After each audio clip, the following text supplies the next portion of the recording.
15-20 రోజుల క్రితం కోవూరులో జరిగిన వైసీపీ కార్యకర్తల సమావేశానికి సంబంధించి ఆ రోజు ప్రసన్నన్న పిలుపు మేరకు ఆ ప్రోగ్రాంలో హాజరవటం జరిగింది. ఆ రోజు ప్రసన్నన్న స్థానిక శాసనసభ్యుల గురించి ఏదో కొన్ని మాట్లాడాడని, మాట్లాడిన దానికి గాను మాట్లాడిన రాత్రే ప్రసన్న ఇంటి మీదకి భారీ ఎత్తున ఆయన మీద దాడి చేయటం, ఒక రకంగా ఆయన ఉంటే హత్యా ప్రయత్నం లాగే కూడా ఒక పెద్ద సంఘటన జరగటం జరిగిన నెక్స్ట్ రోజు సాయంకాలం పోయి ఆ రోజు ప్రసన్నన్న మీద కేసు కట్టడం కూడా జరిగింది. ఆ స్థానిక శాసనసభ్యురాలు పోయి కేసు కట్టడం జరిగింది. ఆ రోజు ఎఫ్ఐఆర్లో ఒక ప్రసన్నన్న పేరు మాత్రమే ఈ విధంగా పలానా నన్ను మాట్లాడటం జరిగింది, తన ప్రతిష్టకు భంగం కలిగిందని చెప్పి కంప్లైంట్ ఇవ్వడం జరిగింది. తర్వాత మేము కూడా పోయి ఆ దాడికి సంబంధించి అందరం కూడా మా పార్టీ సభ్యులు ప్రసన్నతో కలిసిపోయి కూడా మాట్లాడటం జరిగింది. తర్వాత ఇంకో 2 రోజుల తర్వాత హుటాహుటిన ప్రసన్నన్నే కాదు, ప్రసన్నతో పాటు పాల్గొన్న ఒక 5-6 మంది పేర్లు నా పేరుతో కలిపి ఏటుగా నన్ను ఇంకో 4 జత చేర్చడం జరిగింది. దేనికంటే ఆయన పాల్గొన్నందుకు మేము కింద కూర్చొని నవ్వామని, మేము పాల్గొన్నామనో దాని మీద మళ్ళీ ఇంకొక ఎఫ్ఐఆర్ కట్టి మా మీద కేసులు కట్టడం జరిగింది. దానికి సంబంధించి ప్రసన్నని ఇంకా మిగతా 4 కూడా విచారణకు పిలిచారు. నన్ను 30వ తేదీ వస్తానని చెప్పాను. మళ్ళీ పోలీసులే 30వ తేదీ కాదు 4వ తేదీ రండి అని చెప్పడం జరిగింది. దానికి సంబంధించి 10 గంటలకు వచ్చాను. 10 గంటలకు వచ్చిన తర్వాత వాళ్ళు కొన్ని క్వశ్చన్లు అడిగారు. ఆ క్వశ్చన్లకు సంబంధించి నా జవాబు ఇచ్చడం జరిగింది. ఇచ్చిన తర్వాత 4 గంటలకి అంటే దాదాపు 10 గంటలకు వెళ్ళి 4 గంటల దాకా 6 గంటల సేపు వాళ్ళు ఇవ్వాల్సిన ఇచ్చి మనం చెప్పిన తర్వాత ఇంకా మిమ్మల్ని వెళ్ళమంటం జరిగింది.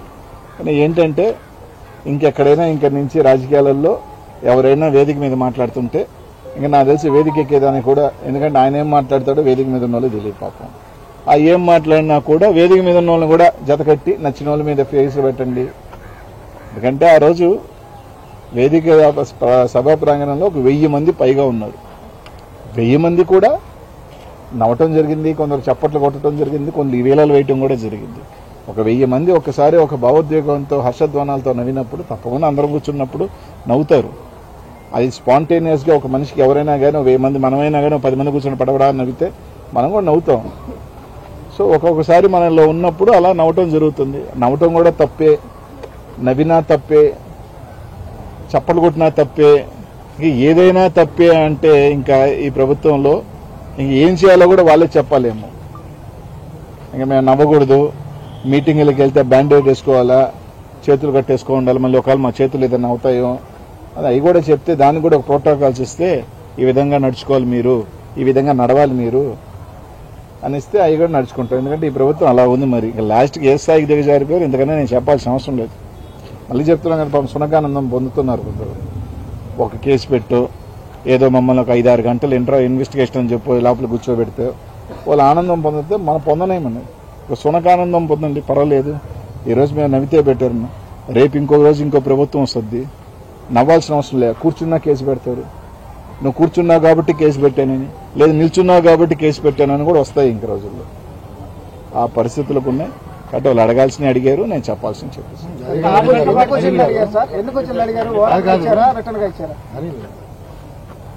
మాట్లాడిన ఆయన 3 గంటలు చేశారు, మీరు చెప్పారు. నవ్విన ఆయన 6 గంటలు చేశారు. నవ్వులో 6 గంటలు విచారించేది ఏముంది, ఏం చేశారు లోపల మీరు? 36 క్వశ్చన్లు అడిగారు. 36 క్వశ్చన్లు 6 గంటలు పడుతుంది. 36 క్వశ్చన్లు అడిగారు. దానికి ఒక ఇచ్చారు, రాసిమని చెప్పారు, రాయమని చెప్పి 10 నిమిషాల్లో రాసేసా. ఎందుకంటే దాంట్లో పెద్ద క్వశ్చనర్ ఏం లేదు. మీకు తెలిసి జరిగిందే, తెలియ జరిగిందే, పిహెచ్డి అంటే ఏంది, మౌంట్ రోడ్లో పిహెచ్డి ఉందే, ఇంకో దగ్గర పిహెచ్డి ఉందే, రేణుగుంటలో పిహెచ్డి ఉందే, ఇట్లాంటివన్నీ అడిగారు. నాకు తెలిసినవి తెలుసు అని చెప్పాను, తెలియని చెప్పాను. మేము సమర్థిస్తారా అన్నారు. మీరు ఏకీభవించారా, ఏదో మాట్లాడారు కదా అన్నారు.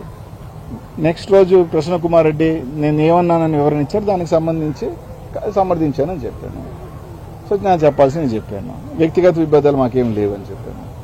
వాళ్ళు అడిగిని చెప్పాను, వచ్చాను. చెప్పాను కదా, పాపం వాళ్ళు సునకానందం పొందాన 6 గంటల సేపు మేము కూర్చోబెట్టాం. అనిల్ నువ్వు చెప్పినట్టు ప్రశ్న 3 గంటలు కూర్చోబెడితే నా మీద 6 గంటలు కూర్చోబెట్టినందుకు ఏమో నా మీద ప్రేమ ఎక్కువేమో, నా మీద అభిమానం, ప్రేమ, కొంచెం చనువు ఎక్కువేమో. వాళ్ళకి తెలుసు కదా, వాడు వీడు దొనపోతూ అనే దిక్తి అంత ప్రేమ నా మీద ఉంది కాబట్టి 6 గంటలు ఎక్కువ కూర్చోబెట్టారు. అంటే ఓన్లీ నవ్వుకు సంబంధించారా ఇంకా ఆ మీద మాట్లాడేదానికి చేశారు? ఏది ఓన్లీ నవ్వినందుకే మాట విచారించారా? అంతే కదా, అంటే నవ్విన దానికి కాదు, అంతా టోటల్ అంతా. కృష్ణ కుమార్ రెడ్డి అన్నది మీకు తెలుసా, ఆయన తెలుసా అని అడిగే దానికి అన్నిటికీ సమాధానం చెప్పాను. ఈ కేసుకు సంబంధించిన అంశాలు ఏమన్నా ఈ కేసు అంటే అదే సంబంధం లేకుండా కొన్ని అంశాలు కేసుకి సంబంధం లేని అంశాలంటే పెద్దగా ఏం లేదు. మీ అధిష్టానం అదే సజ్జల రామకృష్ణారెడ్డి అని ఏదో మాట్లాడాడని అదో క్వశ్చన్ అడిగారు, దానికి దీనికి సంబంధం ఏం లేదు. మీ పార్టీతో చర్చించారంటే పార్టీ చర్చించలేదు, అంతే. అంత మించి కేసుకి ఏం లేదు. ఆ కేసులోనే పీజీ అంటే ఏంది, పీజీ అంటే ఏంది, బోర్బాబు అంటే ఏంది, ఆయన చంపేస్తున్నారంట కదా, ఇవన్నీ ఏదో అడిగారు. నాకు తెలియదు అని చెప్పాను. ఆయన ఏ ఉద్దేశంతో మాట్లాడాడో నాకు తెలియదు కాబట్టి నాకు తెలియదని చెప్పాను. పీజీ అంటే చెప్పారా? పిహెచ్డి అంటే ఏంది అని అడిగారు. పిహెచ్డి అంటే మామూలుగా గ్రాడ్యుయేషన్ తర్వాత చేసే ఒక ఎడ్యుకేషనల్ కోర్సు. కానీ ఆయన ఏ ఉద్దేశంతో అన్నాడో నాకు తెలియదు కాబట్టి అది నాకు తెలీదు, ఆయన అడగాల్సిందే తప్ప అని చెప్పారు. ఎందుకంటే ఎవరి మనసులో ఏమన్నా ఉందో వాళ్ళు చెప్పాలి, కానీ నీ మనసులో ఏముందో పక్కన నాకేం తెలుస్తుంది? నువ్వు ఏ ఉద్దేశంతో మాట్లాడేముండదు ఆయన అడగాల, నాకేం తెలుస్తుంది? అదే చెప్పాను. నాకు తెలియదు అని చెప్పాను, తెలిసింది తెలిసింది చెప్పాను. సరే, ఈ కూటమి ప్రభుత్వం బీసీ నాయకుల్ని టార్గెట్ చేసి వేదికకు గురి చేస్తుంది అనుకోవచ్చాయి. నేను అంతేగా 3 గంటలు నుంచి 6 గంటలకు నా మీద ప్రేమ ఎక్కువ చూపించారంటే ఇంకంతేగా. సంబంధం లేని దాన్ని తీసుకొచ్చి అన్నిటికీ ఏదున్నా కూడా అనిల్ కుమార్ యాదవే గుర్తొస్తుంటాడు చాలా మందికి ఈ జిల్లాలో. ఏదున్నా తీసుకొచ్చి అటు తీసుకెళ్ళి అనిల్ కుమార్ యాదవ్కి అంటగట్టండి, ఏదున్నా అంటగట్టండి. ఆ వేదిక మీద ఉన్నప్పుడే ఎవరి పేరు మీద పెట్టాలో, ఎవరి మీద పెట్టలేదో, ఎవరి మీద పెట్టారన్నప్పుడే తెలిసిపోయింది కదా టార్గెట్ ఎవరని. అందుకని ఇంక చెప్పేది